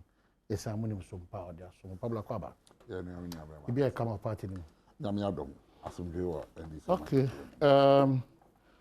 Quickly, Jebemani Petma, we never remember back to your common. SHS students set school ablaze over Apo. Some final year students of Yinehini Catholic Senior Secondary School are alleged to have set the boys' dormitory on fire, destroying everything. Some of the school structures were also razed by fire in what many believe was an action by some final year students after their final exams. Today, gathered that the students were angry with the school authorities who refused to allow them to cheat in the just ended West African Secondary School Certificate examination. Hence the decision to ban the school. According to authorities of the Yinehini SHS, they have received intelligence that some final year students were planning to set some school structures on fire. And as a result, a police team was deployed to the school on Thursday night to prevent any possible action. The police team, they said, was expected to be present on school premises again on Friday, October 8, 2021 at 7 p.m. But the fire incident occurred at 6:30 p.m. even before they arrived. Meanwhile, the chief of Yinehini, Nana Ampane Chum Boateng II, wants the law to deal severely with any final year student who is found culpable in the suspected arson. Okay, so you may talk about this message. I didn't have anything to say on Pablo. I'm here. I'm crazy. So the person did say, "Nyamba kwese kunkola no na epusa na me ma ye employment ye ma police phone call ye hwehwe na fire phone so inform report on the figure asana ya conclude say kunkola." Okay, yeah, Sylvester Momucha say my boy na afi to oh Omahini maminchia ye T4 maminchia strong komichia Minion Pablo. I think me story me who dream me. And for me, it's like Pablo said, it's too early for us to make a definite statement with respect to investigations. But as I say, pa dia na eya asifem se nkwala appointee one shift school down. Okay, last year and last 2 years, akwala binsu eba bontin ebe didi o man. Apo asem no. Yes, the same apo asem no. Ebe kan sem bia emfata efa omampani ho kan sem basa pa okrum ha ma nipa dodo na de omo anoto mu to the extent says akwala no kra omo rusticate no ma omampani had to come in and say womonja no oba issue apology and all that kind of things. But me ho dreamy pa ye hu ya school ye titi bi those days kra na nipa o school ye penning for pa no who sa niama bia akudu sa me call form 1 na me seniors obi gina ho a ho no say say be papa am yam penning for well matured people I met me ye bi but entain in penning sem da to the extent say nkwala go to that extent. I mean asifem na me stress say GES be investigations quickly na etumi hu what really happened na and taking measures to correct it. It's unfortunate because I best set it back academic way school for a very long time to come because we're already struggling. Now a whole dormitory had been set ablaze. I bet take it time for government to put it back again. Okay. It goes to the moral decadence in our society today. But we need to go back to the basics. Training, the role of parents, and then the schools as well, discipline and then counseling at a school. Mijidi say, nkwala school say counseling system is very good. You can have a fair idea of the kind of kids that you have. A school na you bet me monitor womo, but monitoring system is problematic. Because we share the district circuit supervisors in my constituency. One of the things they told me was monitoring. Akan or somebody monitoring in the schools is lacking, and it's been there for years. This is not partisan. It's been there for years. I was here because circuit supervisors are supposed to supervise, go around, and they don't have the means of traveling. Even their allowances, some tells me, is almost 10 years in arrears into their meager allowances for their monitoring and the rest. The increase in fares and the rest, and to me, wow, now to me routine. Then we look at the counseling department at schools teachers bet me identify here counseling. Omahini, survey when I was at the National Youth Authority about drugs in schools ni ade nkwala nkitinkiti a wo mu ye exposed to drugs ewo kroma asefem pa na e was say hwe ni ye. The report is there. I think that we must visit it again. Enye mpempi no enye schools no mu na wo start free nkwala nkitinkiti bi about 13-14 years before we go secondary schools no na baby a mo titie ni ade no they've already been exposed to substances they are likely to abuse it causing some of these things. So, me sure say idea a fiti precope. A subi and crophobia done a do school over time. Young picking early enough to deal with it. And I'm pretty sure. Pablo, who deal with him, Bruno? Yeah, I made me could do a breath because a bit of a coherent way and namne quantusa. They become charity for Queen is on some cheer. His Excellency, former President John Dramani Mahama. I'm saying, Ochina, thank you to all the Beira Eastern region, Mimi home region. Oh, about Eastern region, Ochina, yeah, crowd. I said, oh, dear, actually, barrio. Oh, say, me region. I'm in Babunu in Africa. Yeah. Let me tell I say, me, yes. I want to be there. See, I didn't chairman, and I am a crab answer. Am I here? Me who dream me in the sense that as one maybe someone said, "Dear Ben Pan, the student be say dormitory when you mukwan ademubi." Now when him some would do it since about ademubi, then the be put to say, and then the be can say on question. And the attitude of you say Apan to ya mayan copy, I don't think that is what it is. Me in fact, being kasen kodane na ye. That's say yenya boshe. Now you ma fire for and you investigations. No one sharing the cause of fire no. And sana yaka wasama yaka. Because everything pass majedi say school ni akoda yedo akọ school. Kusua de. Atro so hwe na kofie. Na edan na yese kodem, edan na wo dem no. Omo mu di wetin so ba be dem bi no de so wase no. Hwi no no ma ebe ade up. Sunday Sylvester kan. E wo say ye ma ye ni konkoda ne ho. Because Nkodani be bring a Nkoda almost special needs. But Ghana education system is such say we only are and we don't identify those special children. Na ya momo institution. Yedi na ye bomu na ya kaye na atna class ba ko. Nti bo ze na ya hode no enye per class ni mu. Akoda bi ono ma ne de enye grammar. So grammar education enye no. If you're a technical student, I was here supporting, I was here identifying in them. But the system now you operate is an heading. The second aspect is the free SHS now abano. Amahine, Bibia do draw a woman, or my way near Uncle Juan. Those are some of the challenges you get. Free SHS, a year constitutional provisional, in a jatum say the Bay Juma. But quite a first one implementing free SHS. No?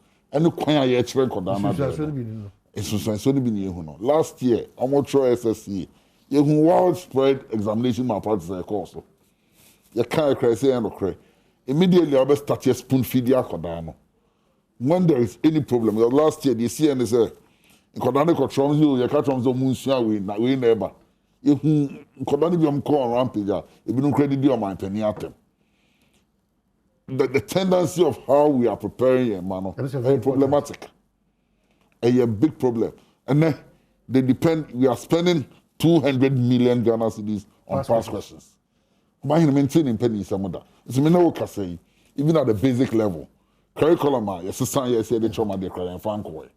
So you're 200 million now. Why don't we print the curriculum? Why don't we train the teachers and prepare the kids adequately? Rather no, the critical man will be any top pass questions a man could see once they give them the pass questions, they say we na urban they spend all their time reading it. And then what's the exams are extra over internet, so both questions and answers. From many experience with examination, meaning that even the answers are not prepared immediately. And when they meet to decide on the grading points in the man they prepare answers. No? But last year, on social media, you have questions, and you have backing scheme and account. And then they went unpunished. So we are emboldening Sanko that way. Some bet to us right. And I'm saying, right. This will be the last of it. Okay, so in matters of education, I'm a teacher training for allowance because MPP is allowance areas and 6 months in areas, and the usual plans are far advanced. It's on the drawing board, it's in the pipeline. What is accounting for all these things? That's the factory and the pay, but it's like it's not in the best of taste. Well, Omahine, I mean, obviously, say, Omampeni means well by providing or reinstating that allowance. Probably more challenger. We go back to the NDC strategy. I'm not sure. I'm not sure, sir. I'm not sure, sir. Cater for yourself whilst you become a final product. I'm not sure, sir. I'm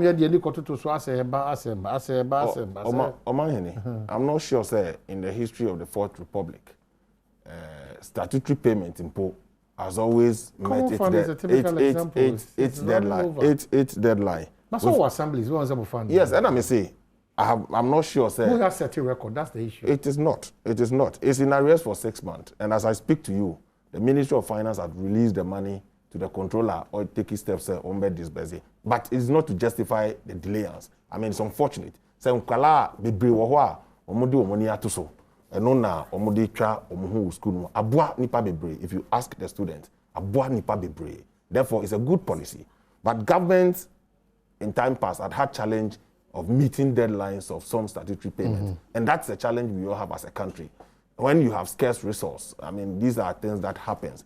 So media, I'm not justifying the fact, but I'm happy. So finally, the Ministry of Finance had released the money. Our disbursement will be done soon. Because Akwaladi Nenia to so for 6 months, na Maya, na a hard dream baby. So these are Nyama Yebesre, say Abai Emma Enyen Tentem.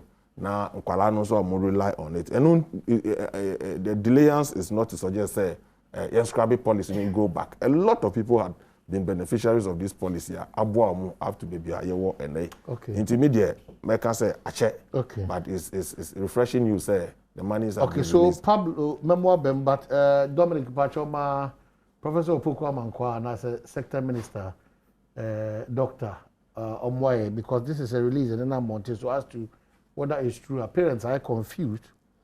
The reopening dates for SHS2 Green Track and SHS Gold Track second semester into Ghana Education Service for Professor Pova Mankwana, Sector Minister. Doc, Madam, more a clarification to what is happening, because this is what parents are sending to us. They are trying to get a confirmation, but your lines ring, you are not picking. So, Momoy. Ghana Education Service has released their reopening date for the second semester in 2022 academic year for the Year 1 Gold Track and Year 2 Green Track. The final year students have completed their 3-year secondary education. This has created over 400,000 spaces in the senior high schools in the country to ease congestion. As the final year students are done with the West Africa Senior Examination, the schools will have full set of blah, blah, blah, blah. Now, the issue is that the Sen Cabinet report to ENRA, but they are claiming that they've gotten a certain release that is telling them to hold on till November. In TBS, Ghana Education Office for and the Ministry of Education said, if there's anything to that effect, Epamucho, Woma, Yehu, na yen confirm say it is the truth or otherwise. Yeah. I'll touch on this and then. What you waiting behind? Oh, you. And you see, it's confusing. It is not the first time. The other time, it is not the first time. I say that my count studio happens. If you want to destroy a country, destroy the education system. Yeah? Free SHS, laudable, bad implementation. And I keep saying it. The government doesn't have money to support free SHS. So Sylvester and the kind of crowd, among kind of country Ghana for. The debate now must start at the beginning of the year. Say, parents must start looking at okay, so quickly, my friend, Professor Pogom, you are not quickly a mind. True producer, saying you know, Chris or Master BBR. That's it. So they should stick to. That's it. Okay, good. Because we've seen this before. Yeah. Early this year, in your food shortages in secondary schools. On the catcher and say Yampa. Later on, they came back to confirm, say Yampa. And there were shortages in most of the schools. We saw the education minister go around. We have a challenge with education. Yeah, stakeholders forum. Now, because basic education is in distress, serious distress. Curriculum in Korea for 2 years, ever since the assistants are curriculum. No, JHS trainees are teacher. You must start curriculum training. I see a teacher for no year. So how do they even teach on the new curriculum? I don't know curriculum they call, but training basic school, the curriculum in Korea, and then secondary education. You hear national dialogue on education. Now you partisan because of my Ghana this year so show because our education system is being run down. And you know my fear in the next 10-15 years, we are in our course with a doctor because the challenges they are confronting and the processes they are being taken through and how they are being pushed through to pass because I was saying the statement say free SHS no I am successful. We cannot build our country like this and I am scared. So as a minor, your education is someone Now I am brought teacher training allowance. We have restored teacher training allowance. We've gone past the debate, say, if you're no. We've restored it. But the question is, at what cost? Because Emra ND Shaban, under his able leadership of President Mama, teacher training allowances, no. We provided them with feeding. Today, and I'm not saying, I hear the more, no, feeding absorbs all of it. Allowance near the more, no. Feeding now, omutiano, a discanina. But when we took this one away, we alternate the feeding and so what I say, we've elevated colleges or teacher training schools no to colleges of education. It is now a tertiary institution. I be class starts a degree. Yeah, I'm University of Ghana, I'm a allowance. Well, University, I'm our allowance. Your co-teacher training and nursing training, a man allowance. Meanwhile, they've all been elevated to degree status. In education, there should be equity and fairness. We migrated them onto the student loan trust fund. So that as tertiary students, maybe you don't know loan. But when they single you out said your allowance, is that fair? There is no fairness in the system. The other issue too is that with the introduction of the allowance, almost the quota system, let's sign back. The training institutions, colleges of education, almost capacity are making a funny problem. Menoka said there are so many areas in this country where you need teachers. So many schools. Because development is such that community in our schools, bar never. We have so many communities without teachers.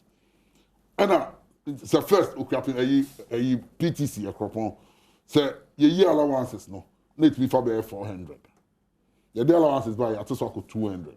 Meaning there are 200 spaces other students could have gone. But because of allowance, no, I'm buying a year budget to say, we're not making me a chair. So a lot of competent and qualified students, etifia, omunya access to tertiary education. With the influx of free SHS, there are a lot more students graduating from secondary school. Many can say 400,000 a year. The universities now available, no can now absorb all the 400,000. But if the teacher trainees were being asked to take to full capacity, and can be bringing everything in there for honor. And now that it has become colleges of education, already have HND degrees, no, it becomes a better alternative. So we need a national dialogue on education again to sit down and look at the pros and cons. Whether the introduction of the allowance, now why and I say why, because ever since allowance, almost every year is in arrears. And almost here, only in our cycle to feeding. It will be someone say, but the mere fact says slogans, 1954, they're notoriously known for slogans. We've restored teacher training allowances, we've restored. But in reality, at what value? What is the opportunity cost of allowances no more introduced? Okay. The opportunity cost simply means that many more students are coming here qualified and commit me a school, and that's what fear. Sikanomodia almost had to feeding. When President Mama took away allowances, he provided them with the loans and then was giving them feeding. All right. Okay. So, a quick one. I'm disappointed in my brother saying the educational system is being run down. You see, for me, when it comes to education, Obia Obeku school, Nkwala especially, nobody knows what political colors or anything.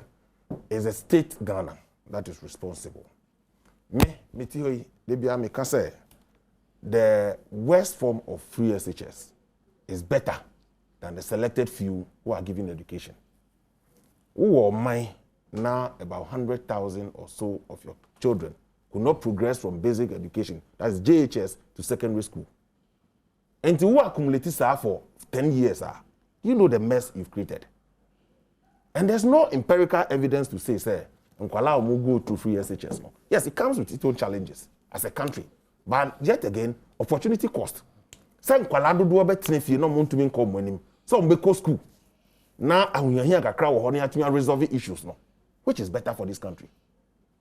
It is serious. But yeah, can want some winning now. Me feel say, young costume can want some infrastructure. Yeah, can NDC for the only reason why they kept saying that they wouldn't want Obia and school. They talk about infrastructure, and rightly so. He said, "Say, a black population, now there's more demand for for infrastructure. So minimum when NDC betting you say you are fixing all the infrastructure challenges of this country. Therefore, Obianko school. No, he has to take a decision. Say ye no. Ye call a double track system I did buy. Here schools no be and now mafia double track no. And no child says Sanka yes a double track now and can allow what any opportunity at school no. They wouldn't have had opportunity. But education there it comes with a challenge every now and then. I bet you are discussing every day. So my enkase free SHS half baked. The student are passing out no half baked. I disagree. And that should not be part of the discussion that you're having. You're looking at the discussion, say, your challenges, yes. What are the challenges? Is it being fixed? Yes. But it is on record, say, the contact hours in Kuala Lumpur and the free SHS, they have more contact hours than the previous. They have more contact hours than the previous. It is not true. How is that possible? It is possible. It is possible. You can call the expert. They have more contact hours. Yes, they have more contact hours. Because no, but they have a way of calculating. They calculate it to let you know. Is it and yes, I would school more 1 year. It is you have contact hours. It is not. They have proven it that in Kuala and the free SHS they have more contact hours than previous. So what it means is that they are getting more than before. So they are getting more than before. Teachers complain that they are not able to finish the curriculum. If they are having more contact hours. There hasn't been a time. There hasn't been a time. Yeah, go school. Me just sure say school beer before. Let me finishing the curriculum. There are schools also that seem to be pressure on teachers. Exactly. No, but why is the pressure? They just complaining. The green or the gold or this. Obia on a set of teachers. That's not entirely true. Obia on a set of teachers.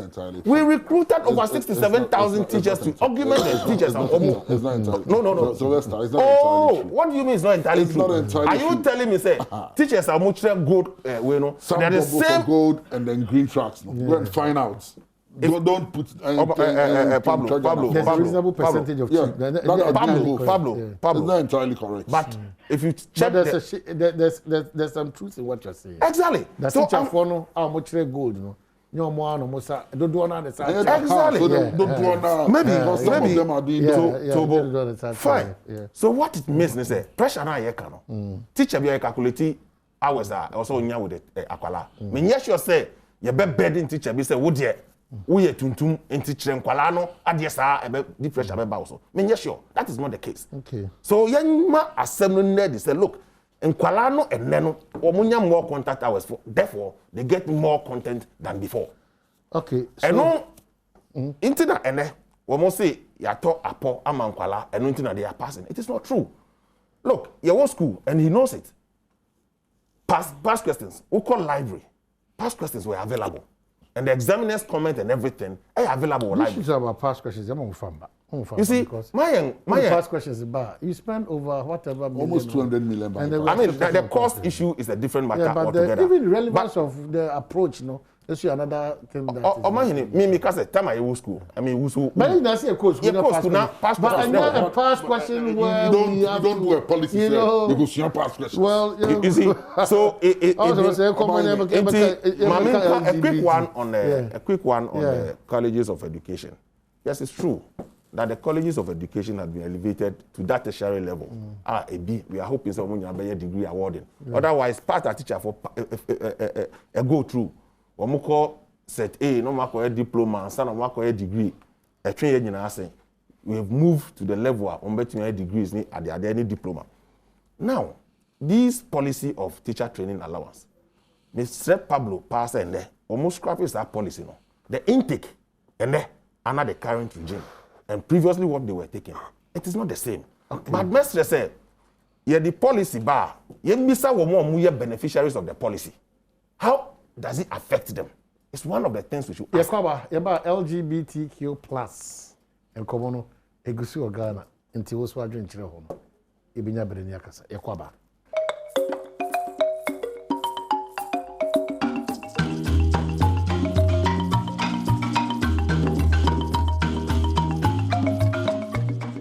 So I say about LGBTQ, the conversation is on, especially when some Jata George Sakudin Komo CNN.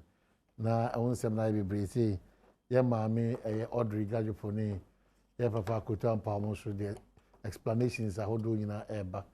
So it is not a matter of CADD and whatever, but it's a matter of just taking a proper look at what the bill entails, how we can rectify and answer otherwise. To start with, Manusa Pablo, Yes, sir. Are we in danger or normal times? Am I here? LGBTQ, the father by the day. That's here my muhao. And I yura on my penny another danko kufado. Maybe the father by Nina, made the bono. But the Somboni in our boy kufado. I'll tell you what, His Excellency another danko kufado. But the Somboni bono. So could Jinaka say, I'm more advocating because they've not done the needed advocacy. Now, we will get there. No? If the first gentleman of the land ever catch us, say, Adeya Mushishi, Muntu Wana say a quiet say Mufana Mutu Sana Mo. Na Mutu Sana Mo na they are Moshe and Ebiam Sabeka because they do on more. Now what's the panning crying? What man in Nigeria managing us because under President Mills, or can a point blank say, not in his country. President Mama see a secular state, AC. It's under President Mills. No Obama and no president. Obama mreso. And a LGTB said they make me a cano. A sorry a pay money who meso. Oh, you are suffering now, but I'm do Ghana. Because that President Mills a serving notice that. Say ANC or me into our more room in put to advocates. Under President Mahama. Now Obama that say a president. On also science is to the other ANC our name reso.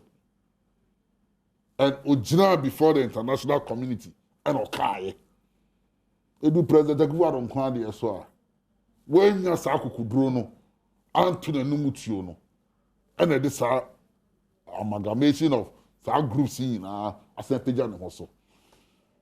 Oshaya Act 29 Nima, in criminal code Nima. Section 104 on natural canal knowledge. Eye boni wo ye man. So offer akoda or ye underage in podia a first degree felony. But say nipa no wabru 16 years now only engage in any natural canal knowledge a bonnet. So our laws already frowns on it. Even though I'm saying misdemeanor no. Ye mrano e frown was so that. So it is nothing new. There are some judge any Adam 7 other members of parliament no no. Me gidi say emrena so say was have a conversation no. Inti na aba beda so. A year and a half ago, so 2 years ago. Almost the same curriculum no. Ye nyina ehu de almost sneaky ewura mu. Say ye nyina ye ni na breye and ye ka say makwan a na komo wa be introduce ye ma to such education. Because ye nyina ehu ye sexual de moral education. Sexuality comprehensive education. Ni nyina ka say there be. Trimu pobe and aban penifo nya ya almost sneaky start the new curriculum. Trimu pobe. Ama hine say uwura be mete he. Say opani ne penifo mi nu wura dem no mo to mo pum mu. Na de ombe ye wo mo dem no. Afa me ho. Ye nyina ye wo rights. But they are all rights if you are here no. And be their rights is no. If you want to engage in homosexuality or lesbianism, make yourself and family. But if you want to influence no influence society, they will become. If they want to practice their gayism and lesbianism, almost sure with them no more yet. But they should not advocate it publicly for rights. Because for me, where I come from, it's a the man, Bema, Asia, Emani. Obani Oba Asia Emani. So we will not support it today, neither are we going to support it tomorrow. I have nothing against people who have that tendencies. Mini muni boni bia, but omobeya, omoyenso modem. Don't bring it out and come and influence me back. Okay. Me fan babon say be influencing society. Okay. Don't come and advocate it, say it's your way of life, it's engine too. Ye engine too many ye. Sabe me Bible na me kan. Now, can Leviticus, I catch her and say, Obani Oba and Damani ye. Bema and Damani ye. It's no Omunko, no Munko J, sir, in a man who be. As for this country, ye and Penene, I am not. Okay, so honorable. Omahini. Me Gidi say. One of them ye delay was Akasa way. Oh no. Pablo misfire. And they move by. Let me say about Boyana Majiatu. Omahini. Look, Yenji be to parliament no. And yes, a baku for story and ya GBB atu. So one more. Yenny yawo. Me must state my position. I'm for the bill. But listen. There is no bill to as it were from government say me decriminalize it and I make it say any offense in this country. I was say tears here. I would do man penning be for it. Or man penning soon what I say. We will never legalize homosexuality under his reign. He's made that point clear. There is no bill from government saying legalizing homosexuality in this country. There isn't. What do you say? So what do you say to the point they say? Yes. You be say man paying say brand ko hia and a brand ko do na say hu ko hia say this an common na e be di. So in a way no, yes. He believes that man paying na no. We be stand a question. Or say or tears some man paying there. It is not an agenda for discussion. Now if you say this discussion it will never ever happen, it will. It will. So when the time comes, we'll discuss and we'll take a position. What is wrong with that? And no man penny has said or no. So long as he lives as a president, it will never happen to legalize it. That was and there's after. no bill. Oh, please, yes, that that's was that. After. Of course, but what he said. Are you saying, one of the leading gay advocates in the world, Andrew Solomon, or a friend to former President Mahama, are you saying former President Mahama condones that? No.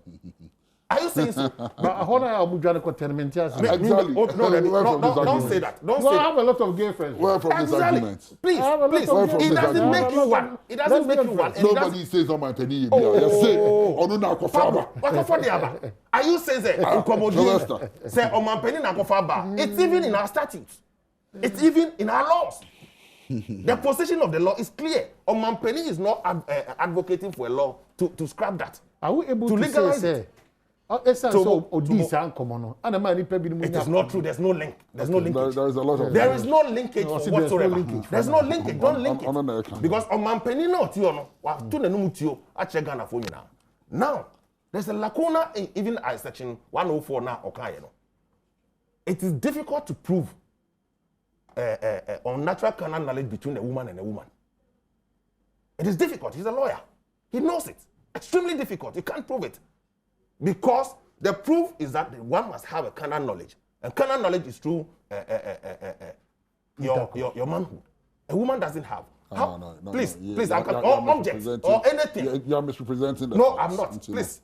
Or any object or anything. It's difficult to prove it. Now, the soliciting, advocacy, publicity, and all that. This bill seeks to cure that mischief. And we in government, and your government, the bill neighbor. Private members' bill about parliament. Me, I've stated my personal position. It doesn't mean I think just like any other MP thinks so. So you do parliament, we'll have the discussion. Let us be tolerant to the dissenting views. From the likes of Akoto Apau, like they rightly said, this is not the time to insult anybody or do anything. But in common do so, I this and common. And on my being it would not be faced. And then hungry, a passy bill to criminalize homosexuality. They've had a discussion. Not in their schools. In their schools. Teaching of homosexuality. Exactly, in their schools. So, common, we are no. Yes, young common, you didn't come on. About parliament, say you better pass him to criminalize it or not. A discussion. I'm not sure, say, is limited to the confines of parliament. Say, this uncommon. Obia or who can so channel again. I didn't channel a channel, you can't in Aboma, a message now.